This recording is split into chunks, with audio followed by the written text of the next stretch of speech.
nyonso ya Congo lokole ya solo toza awa na palais du peuple pa iwa piboyebi masanga elingi kobanda pona concertation nationale ya solo toza awa pour mise en place déjà et bandi ko salema lelo société civile ezali autorité traditionnelle pe ezali na ba opposant toza pe na majorité au pouvoir ezabongo mise en place pona kopese bango bisika na kati ya mayanga ni minene oyo tobengi concertation nationale ya solo tokota na kati tokutani na bino na sima ya mayanga ni oyo.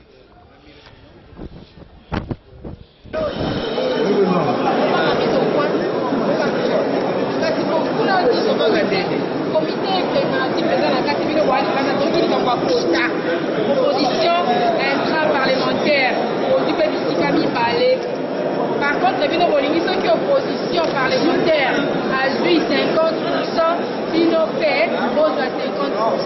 Et on a lobby nègre makambo, ma posala ma motindo wana, yo lobby boni, place des abonnés, mise en place de Bébisikami Malonga pour continuer un mémorandum. Soyez papa, et ça le lengeni ni kumtoto. Bon, normalement, question est Yangai en tant que géniteur et président à troisième voie. Et Zali n'a pas de problème n'a pas problème à postulat, problème à logique.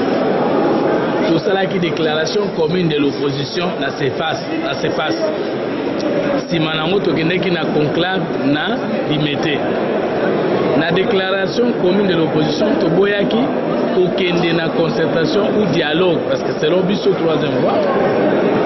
Mot concertation ou dialogue, début zawanati.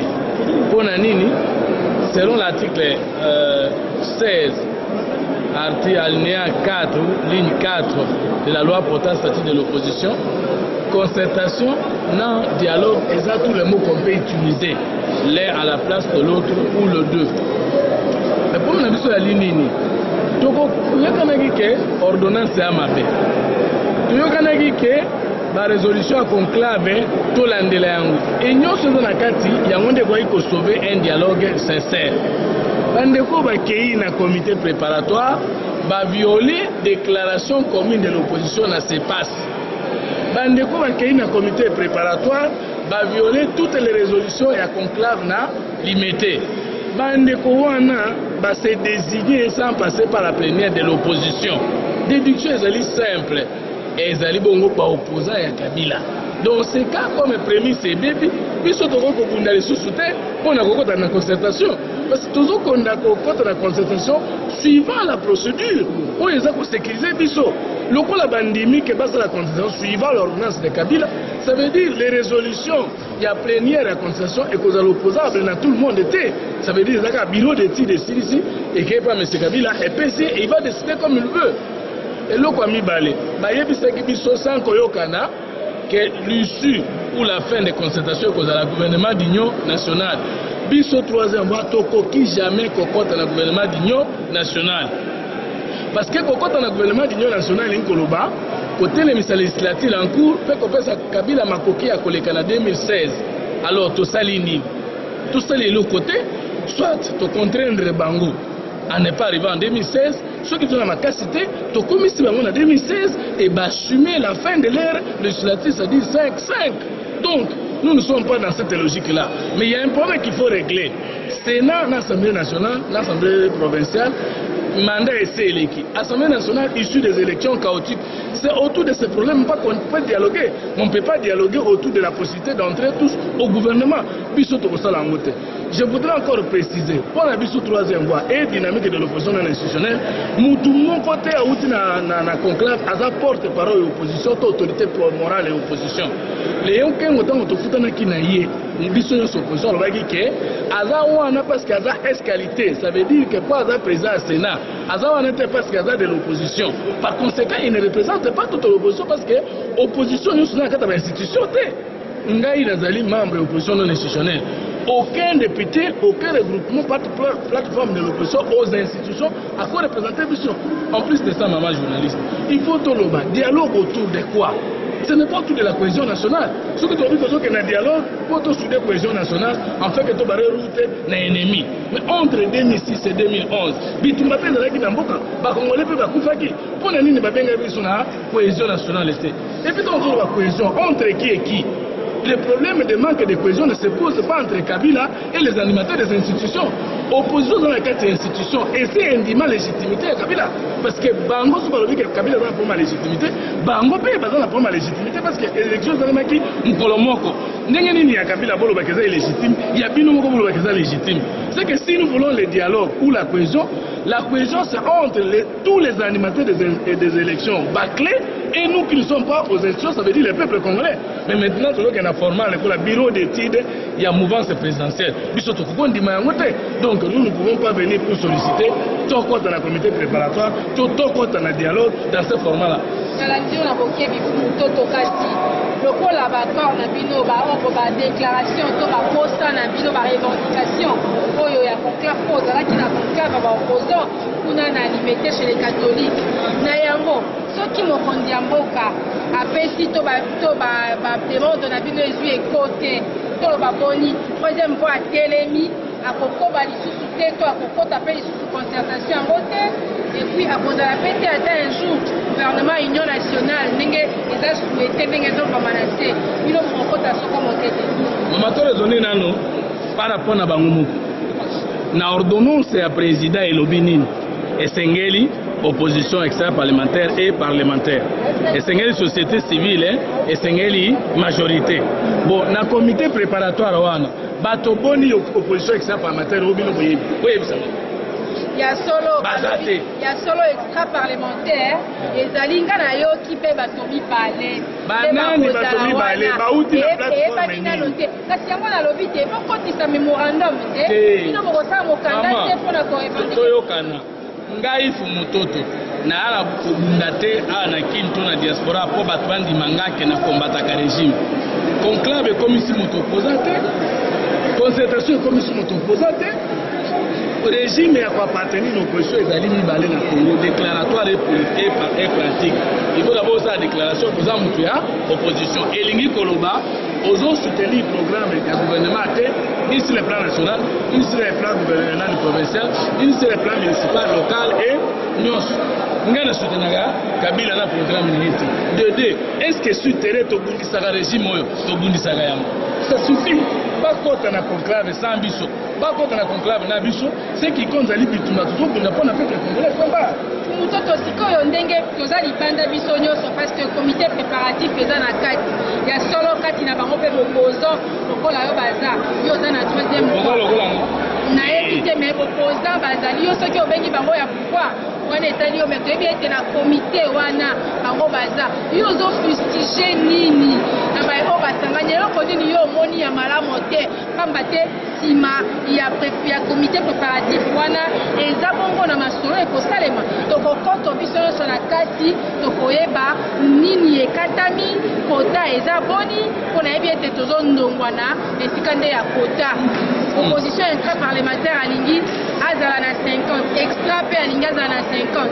Toluka kimia, oki kokota ta 20 mutoto, troisième voie pe ekoti. Yo comité préparatoire oyo sepeli nango te ndenge bazoyanga. Yo ozo devie question. Bato bazobundana mpona kota nde bato baza na kati. Biso toza kobunda nde mpona bosembo. Tout le monde est clair, acceptant opposition ezali composante. Mais na règlement intérieur na bango moko balobaki nini? Les membres des composantes seront désignés par leurs composantes. Il n'y a pas eu plénière de l'opposition. Batouana Bazo représenté l'opposant dans le Sénat, ni un point de logique. Nous sommes dans la poste aux ministres, mais pas de n'importe quelle manière. Nous avons la poste aux dirigeants, mais pas sans format. Le format ni ni bango atomikuna. Donc, la biso va na conclave. Tout ce qui est plénière, il y a désigner Batouana qui est représenté biso. Ngai nazali rapporteur d'abord, la conclave nazali rapporteur, il y a commission chargée du fonctionnement de l'opposition. Mais muta conclave nga nazali na yo, esika toyangana kina ba Kamere, tozali na ba José Makindi UNC, MDC, ba nyonso bazalaki. Yo ozonga kimbala mingi likolo. koloba ete yo ozomona bino boza lésé depuis conclave bino bazopesa bino place te position extra parlementaire azozwa place te posa na openza eza nini nakozongela wana nalobi boye na kati ya conclave nazalaki na rapporteur ya commission chargée de l'organisation et fonctionnement de l'opposition libanda ya conclave nazali rapporteur ya commission chargée de l'identification des personnalités partis et regroupement de l'opposition commission na biso esilisa mosala te ndenge nini bokoyeba ke bao baza bakoza bango oyo bao baza bakoza te bango oyo eza logique ntango tozalaki na question otuni ngai ezalaki nalobaki na denonsaki mpe nazodénonce ke ntango tokende na conclave biso okendaki na intention ya malamu ya kosolola mais tokende kosubir leadership ya conflit entre Vital Kamerhe INC na Léon Kengo IFC pour preuve lokola bayokanaki te na répartition ya bavaleur sociale INC a claqué porte bien qu'avec aza déjà na kati ya commission préparatoire et moi cette époque-là je disais que biso tozali ni derrière Kengo ni derrière Kamerhe et qu'il faut pas régler la différence na bango et bayebisa biso nous les petits qu'est-ce que nous trouvons comme place dans leur grandeur. Aujourd'hui l'histoire me donne raison, c'est ce que j'avais dit ngana lobi boyi ezala kombo kobima na liste ya bato bakokenda concertation ezala ebimi te dans ce format ordonnance ya Kabila biso tokokota te parce que emonani ke concertation déclaration commune opposition et abouti na eloko moko te et que bato nyonso bakokota baza baopposa ya Kabila point barre ya solo bandeko ya Congo lokole na anonsaki bino na ebandeli ete toye na Assemblée nationale mpona koyoka mise en place ndenge ekosalema me na kati tokuti comité préparatoire eza réunir à huis clos nde tokutani na Fumutoto totuna ye ya alobi afustige comportement ya baye nyonso bakoti abengi bango boposant ya Kabila e engagé kaka Fumutoto ya solo tokomi na biso na suka nalingi nayeba liloba na oyo ya suka ntango bango bakobima okovanda te okoyoka te troisième fois akobima mpe aclake porte libela nonga naye kozela kobima na bango te nayaki parce que babengaki biso na mutu moko ayamba biso toyebisi ye ce que nous pensons esike nayebisi ye ezali nde oyo nalobi nayaki kozela te babima eloko nini ya malonga bakobima koyebisa biso baviole loi portant statut de l'opposition bavioler même ordonnance ya Kabila oyo elobi opposition parlementaire et extra parlementaire bavioler les résolutions du conclave. Quand les politiciens ne respectent pas les lois, ça veut dire qu'ils font quelque chose contre la nation. C'est connu. Oui, c'est vrai. Donc, on a dit que nous sommes administrateurs à troisième voie, Anakin, Penapoto, Fumutoto est resté égal à lui-même. Il y a $1 à mototé, $10 à mototé, Penapotique à la Botraïre, c'est combat contre les antivaleurs. Et nous ensemble, nous vaincons l'injustice.